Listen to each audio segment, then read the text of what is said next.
I invented my father when I was 5 years old. He was a fireman and wore a stiff uniform with big brass buttons. He drove around in a shiny red fire engine with an extensible ladder on the roof. Dad had many different jobs over the years. He was, as I say, a fireman, but also a policeman and a brain surgeon. He was even, briefly, the President of Norway. That should have been a bit of a giveaway to my school friends, actually, because there is no President of Norway. Norway, it turns out, is a monarchy. But of course, no one knew that at Salmstone Junior School. If we're being completely honest here, I think half of the teachers would have struggled to point to Norway on a map. Though, at school, I'd declare with unshakable and apparently convincing certainty that my father was now at the pinnacle of this or that profession. At home, he was always the great, unmentionable mystery. He had died before I was born. This much I knew. But I didn't know who he had been, or the details of how he had died, and I didn't know why I wasn't allowed to ask about him either. For the most part, I didn't think about it that much. Not about the reality of him as a specific person who had existed, and who no longer existed.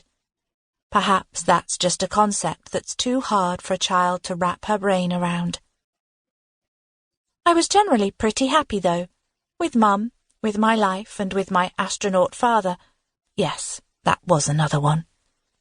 In fact, I was happier about my make-believe dad than a number of my school friends were with their very real fathers. "Does your dad smack you?" I remember a friend asking. "Never," I replied. "But he always brings me chocolates when he comes back from the space station." My mother was undeniably real, so I couldn't pretend she didn't slap the backs of my legs when I came out of school with muddy knees, and I couldn't pretend she was anything other than an estate agent's secretary.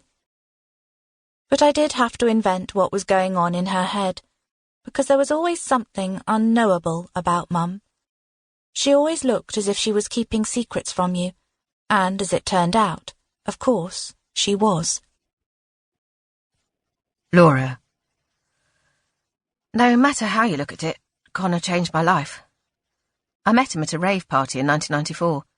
That seems such a ridiculous thing to say, especially coming from a sensible soul like myself, but it's true. I felt more drawn to him than I ever had to anyone in my entire life up until that moment. Which is a lesson for us all, is it not? Never choose a man while under the influence of chemicals that mess with your brain, my friends. Never. We danced until 3, but then a new DJ came on who favoured a really harsh, angular kind of techno that I was convinced was going to make my ears bleed. Connor took my hand. "Come," he shouted in my ear. So I let him lead me through the crowd. We crossed to the furthest end of the track where a few hundred people were sitting or lying down. I sat and then rolled onto my back to look at the stars. Connor sat beside me and then manoeuvred himself so my head was on his thigh. "What a great bash," he said, stroking my hair in a way that seemed entirely normal, entirely logical. His caresses felt like 1,000 tiny electric shocks, which seemed to my addled brain to match the hundreds of stars above us. "My first," I said. "I'm sorry?"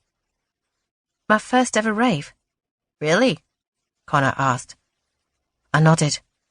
"I'm a good Catholic girl, me." "Lucky for me," Connor said.